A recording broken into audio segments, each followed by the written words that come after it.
Tudo bem? Tudo ótimo, viu? Boa noite, feliz aí, agora digital, né? Você vê que bonito, né? Ontem foi legal, assim, né? o término de uma era, né?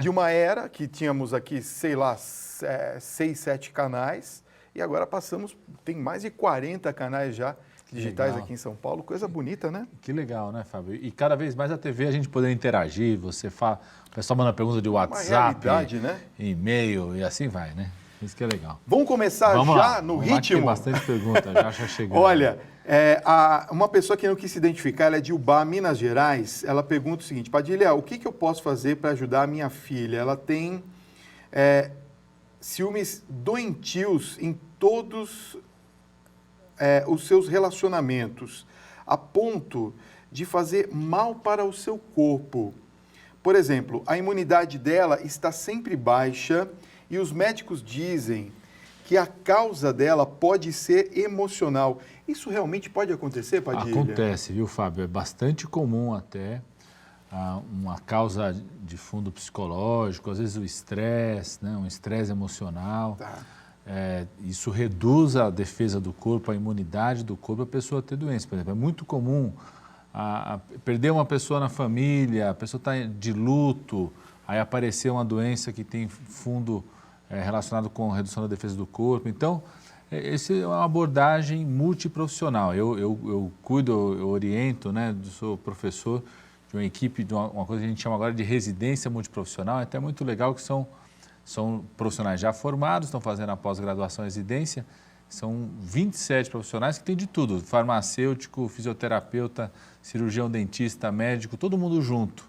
Então é muito legal que a gente trata dos casos de forma multiprofissional aqui na Universidade aqui de São Paulo, na Uninove. Então acho que precisa de uma abordagem multiprofissional para esse caso, com um psicólogo junto, um médico que se vincule para a pessoa começar a contar as coisas. Não vai contar na primeira consulta, vai contar na segunda, na terceira, psicólogo junto, mas é muito importante essa abordagem multiprofissional, porque é muito comum isso, né? O estresse emocional, quadros psicológicos, depressão, podem levar à redução da defesa do corpo e a pessoa ter infecções importantes por conta disso.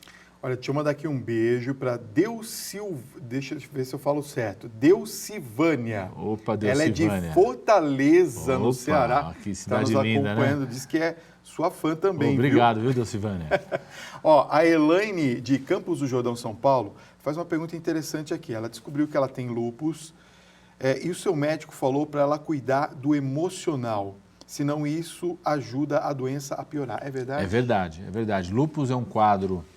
É importante você saber, né, Elaine, tem como se fosse graduações em relação ao lúpus, né? Você tem desde quadros bastante localizados, só lesão na pele, um quadro dermatológico, até quadros que pode chegar a afetar pulmão, né, afetar a estrutura aí sanguínea que nós temos. Então, realmente pode ter anemia grave, importante relacionada ao lúpus, quadros neurológicos, né? Então, é muito importante cuidar, acompanhar. E a questão emocional, o fator emocional, às vezes a pessoa tem uma lesão de pele, isso já, se ela não lida bem com isso, ela fica mais reclusa, fica inibida, tem menos convívio social. Então, eu acho que tem que encarar numa boa, entender que é uma doença que você vai ter a vida inteira, lidar com isso. Tem uma coisa que é muito importante, Fábio, às vezes você conhecer, tem associações, né, de famílias, de pessoas que enfrentam o mesmo problema que você enfrenta, ajuda você a entender como ter saídas para isso, como lidar bem com essa doença, que é possível ter uma boa qualidade de vida, lidar bem com ela, se cuidar, porque é um quadro que realmente pode ter cometimento em várias partes do corpo, né? E cuidar bastante dessa questão emocional, né?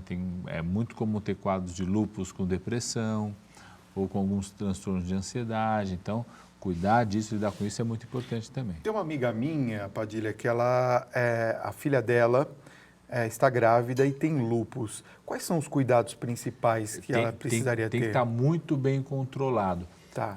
Tem uma situação, bastante comum até, as pessoas que têm doenças inflamatórias crônicas, né, e doenças autoimunes, como o lúpus, uma doença autoimune, às vezes acontece de quando tem a gravidez até melhorar os sinais e sintomas. Mas é muito importante, é uma gravidez que a gente fala de alto risco, precisa acompanhar como gravidez de alto risco. porque o quadro do lúpus pode afetar não o bebê, mas a mulher durante a gravidez. Então, é muito importante o acompanhamento disso, uma programação em relação ao pré-natal, identificar se no pré-natal está sendo bem acompanhado, se tem algum sinal de complicação em relação ao lúpus. É uma gravidez de alto risco que tem que ser bem acompanhada. Olha, boa noite, Fábio. Eu gostaria que você mandasse um abraço para a Zélia de João Pessoa. Assisto sempre o seu programa. Um beijo para você, Zélia de João Pessoa. Ela faz uma pergunta. Ela diz que sofre de fortíssimas enxaquecas e ela não conseguiu descobrir a causa. O estresse pode ser? Pode ser, viu, Zélia? Esse é um quadro bastante comum. A pessoa tem crise de enxaqueca, em geral, você conduz isso com o que a gente chama de medicamento para enfrentar aquela crise. Mas se são crises repetitivas, né? A pessoa começa a ter uma vez por semana, até 2 vezes por semana, é muito importante também tomar uma medicação contínua, que a gente fala que ela ajuda a prevenir as crises.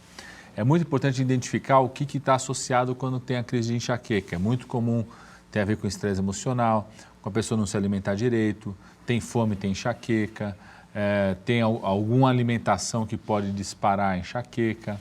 Quando tem a crise de enxaqueca, é muito importante ir para um local silencioso, sem luz, né? Eu me lembro muito assim, de alguns hospitais de excelência terem, inclusive, às vezes, quartos escuros num pronto-socorro, tem uma salinha escura, mais silenciosa para lidar com a pessoa que tem crise de enxaqueca, né? Buscar identificar o que está, se naquele dia que teve crise, se teve uma alimentação específica que fez naquele dia, que é recorrente essa situação, ou se ficou sem se alimentar, identificar o que ajuda a disparar e se está sendo com uma grande repetição. Aí, além do medicamento para a crise, é importante tomar uma medicação diariamente, procurar um neurologista, um médico de família e comunidade, um clínico geral pode te orientar tranquilamente em relação a uma medicação que vai ter que fazer uso contínuo por um período. Olha só, a Sueli Cabrini está perguntando o seguinte: Padilha, eu sinto uma forte ardência na língua. Eu já procurei vários médicos, mas nenhum deles resolveu ou soube explicar por que eu tenho essa ardência. Você poderia me dar uma luz? Sueli, não sei se eu vou acertar a distância, priori, né? A distância, mas é uma coisa impressionante, viu, Fábio? 40% das mulheres que estão em menopausa têm uma coisa que a gente chama de síndrome da ardência da língua. É mesmo? Que tem a ver com a redução do nível de estrógeno, né? Então, se você é uma pessoa que já está na menopausa, ou às vezes acontece antes de se instalar a menopausa, começa, né, ter a situação de que começa a ficar o ciclo menstrual não tão regular, em geral 2 a 3 anos antes de instalar a menopausa, um dos sinais e um dos sintomas que a pessoa comenta é essa sensação de ardência na língua. Então, esse é um motivo muito comum. Segundo, é importante avaliar junto com o cirurgião dentista. A gente está falando aqui do multiprofissional, da residência multiprofissional. É importante o cirurgião dentista, às vezes, ele identifica alguma alteração na sua boca que pode ser a causa dessa sensação de ardência. Terceiro, é importante identificar se tem alguma sensação de refluxo, de queimação, aquela sensação de queimação que vem aqui para o esôfago, porque é muito comum a pessoa ter quadros como esse de refluxo, sobretudo noturno, e com isso o principal sintoma que ela fala ser a língua. E quarto, avaliar. É importante no exame físico, o médico quando faz exame físico tem que olhar a língua, porque às vezes tem uma lesão que está lá na língua, ou lesões fúngicas, ou lesões virais, acontece muito isso, que pode ser a causa da ardência na língua. Mas checa se não está relacionado com a menopausa ou a entrada da menopausa, porque é muito comum. 40% das mulheres, já vi vários estudos mostrando isso. Nunca tinha ouvido falar. Interessante, né? Porque às vezes a mulher se queixa de outras coisas, um calorão, dores, dificuldade para manter relação sexual, tudo. Às vezes deixa de lado um pouco essa queixa da ardência da língua, mas é muito comum entre as mulheres ter ardência da língua na menopausa. Mais uma para o caderninho. Olha aí. Professor Padilha, tá vendo só, gente? Olha, Fábio, boa noite. Nós somos suas telespectadoras. Eu gostaria de fazer uma pergunta ao Padilha sobre herpes zoster. Eu e minha tia, de 91 anos, tivemos foi no rosto do lado esquerdo. E ela está com Alzheimer e afetou o olho. É verdade que atinge também o cérebro? Ó, o que é o herpes zoster? A pessoa, em geral, quando é criança, tem aquilo que a gente chama da catapora, né? A varicela. Tá.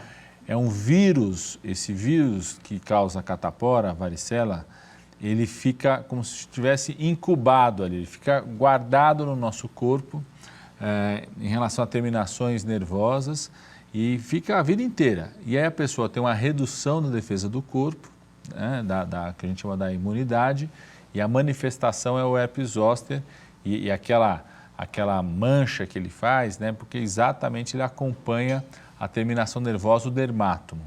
E o quadro do herpes zoster que acompanha, né, o que é um herpes zoster grave? Um quadro de herpes zoster grave é exatamente esse que acomete os olhos da pessoa, né? Então, é um herpes zoster no rosto que tem acometimento oftalmológico, é um herpes zoster considerado grave. O que é grave? Precisa fazer medicação endovenosa, tratar de medicação endovenosa, não só via oral, com acompanhamento em relação a isso. Pode acometer o cérebro da pessoa? Pode ter uma meningite por conta disso? Pode, mas são quadros mais graves. O que acontece nessas situações? Se a pessoa tem um herpes zoster no rosto, acometeu a região oftálmica e não começa o tratamento endovenoso, aí tem um risco maior disso acontecer. Se fez o tratamento endovenoso, raramente, né, todas as vezes que a gente começou o tratamento endovenoso de imediato, eu nunca vi um quadro que tenha evoluído para acometimento do sistema nervoso central. Mas só o fato de ser no rosto e ter acometimento oftalmológico, a gente classifica como herpes zoster grave, por isso precisa de medicação endovenosa, tem que ir aí um infectologista cuidar, ou um clínico geral, um geriatra, para conduzir esse caso. Vamos para o Rio de Janeiro? Vamos lá. Olha, tem uma pergunta que está chegando de lá, de uma pessoa, ela não colocou o nome, mas ela diz o seguinte: Padilha, eu tive câncer de ovários em 2007. Eu fiz a histerectomia total. Desde então eu sinto muito cansaço, moleza, fraqueza, sono e desânimo. O que pode ser isso? Duas coisas, né? Primeiro, quando você está mexendo, né, na produção normal de hormônios dessa pessoa, e isso pode ter como um dos sinais ou sintomas, a pessoa ter a sensação de cansaço, indisposição, né? Isso mexe, né? É muito comum, por exemplo, na menopausa isso acontecer também, é muito comum quando a pessoa tem redução do nível de estrogênico isso acontecer. Então, é muito importante saber se está correto, se está fazendo reposição ou não, como que está sendo cuidado em relação a isso, né? Uma outra coisa que precisa ficar atento, fez em 2007, a gente fala que quando você faz um tratamento do câncer, em 5 anos, se você não tiver mais nenhum sinal, você está curado, né? Mas é importante você continuar acompanhando isso, né? A pessoa que teve câncer, que fez uma cirurgia como essa, está com sensação de cansaço, indisposição, é muito importante que o ginecologista que te atendeu, né, o médico que te atendeu, possa rever se não tem algum outro sinal, né, ou alguma outra alteração que possa justificar esse cansaço, né? Mas, a priori, eu diria que o mais provável é rever o nível estrogênico, os hormônios como estão, para poder equacionar essa sensação que você está tendo. Acabou o nosso Olha tempo. Passando rápido. Olha, gente, vocês têm que seguir o Padilha no Twitter ou no Facebook. É muito legal. É @padilhando. Tá aqui, ó. Legal. O pessoal manda Você pergunta. Você que inventou isso aí, não? Quando eu fui fazer, aí já tinha Padilha. Já tinha Padilha. Aí o pessoal falava o seguinte: eu trabalhava, né, na gestão federal e eu era uma pessoa que me dispunha muito em vários lugares. Então, às vezes eu estava no Acre num dia, no outro dia eu estava no Rio Grande do Sul. Tá. Aí o pessoal fez um verbo que falou assim: não, ele está padilhando por aí. Então, então rede social você vai padilhar com @padilhando. Pode mandar perguntas sobre saúde lá que a gente responde, conversa bastante. Obrigado, Padilha. Obrigado a você, Guardamos você novamente aqui no programa. Vamos lá.